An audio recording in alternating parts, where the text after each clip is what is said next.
అభివృద్ధి సంక్షేమం జరుగుతుందంటే అది కేవలం కూటమి ప్రభుత్వం వల్లేనని విజయనగరం జిల్లా డీసీజీబీ చైర్మన్ కిమిడి నాగార్జున అన్నారు. బాలిజిపేట మండలం పలగర ఏఏసీఎస్ నూతన పాలక వర్గం ప్రమాణ స్వీకార కార్యక్రమానికి ముఖ్య అతిథిగా విచ్చేసిన ఆయన మాట్లాడారు.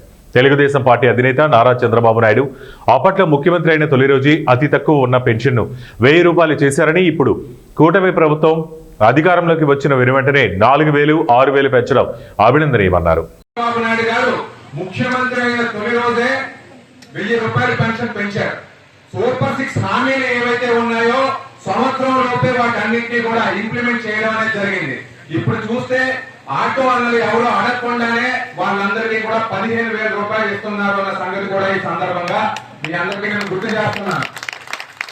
అంకిత భావం ఉన్న నాయకులు చంద్రబాబు నాయుడు గారు గాని, పవన్ కళ్యాణ్ గారు గాని, లోకేష్ గారు గాని 24 గంటలు కూడా ప్రజలకు ఏ రకమైన మంచి చేద్దాం, ఏ రకమైన నిర్ణయాలు తీసుకుంటే ప్రజలందరూ సుఖపడతారు, ఈ రాష్ట్రంలో శాంతి పద్ధతులు ఏ రకంగా ఉన్నాయని చెప్పి దగ్గరగా చూసుకునే వ్యక్తులు ఆ ముగ్గురు అని చెప్పి సందర్భంగా నేను మీ అందరికీ కూడా గుర్తు చేస్తున్నాను. అదే రకంగా ఏమండి, తెలుగుదేశం తోట ఇక్కడ పుట్టి పెరిగిన ప్రతి నాయకుడు కూడా తెలుగుదేశం అనే ఫ్యాక్టరీ నుంచి బయటకు వెళ్ళిన వాడే తప్ప ఏదో స్వశక్తితో కాదు, ఇందరి నుంచి బయటకు వెళ్ళిన వాళ్ళే ఉన్నారు.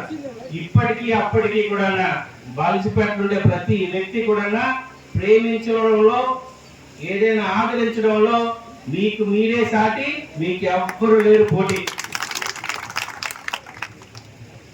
ఎందుకంటే గత 5 సంవత్సరాల్లో మీ మండలంలో ఏం జరిగిందో మీకు తెలుసు.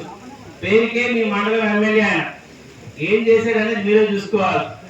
స్వతంత్రం వచ్చి మనకి పీచాకరిపల్లికి రోడ్ రాలా, కానీ మన ప్రభుత్వం రాగానే రోడ్డు శాంక్షన్ చేసాం. గలావెల్లికి అసలు రోడ్డే లేదు, అక్కడ కూడా రోడ్డు తీసుకురావడం జరిగింది.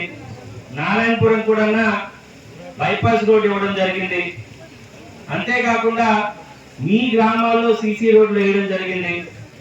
బాలిజిపేట అభివృద్ధి జరిగింది, రోడ్లు వచ్చాయి, సీసీ డ్రైనేజీలు వచ్చాయి అంటే అది తెలుగుదేశం ప్రభుత్వం ఎప్పుడైతే ఉందో అప్పుడే గ్రామాలు బాగుపడ్డాయి తప్ప మరి ఏ గవర్నమెంట్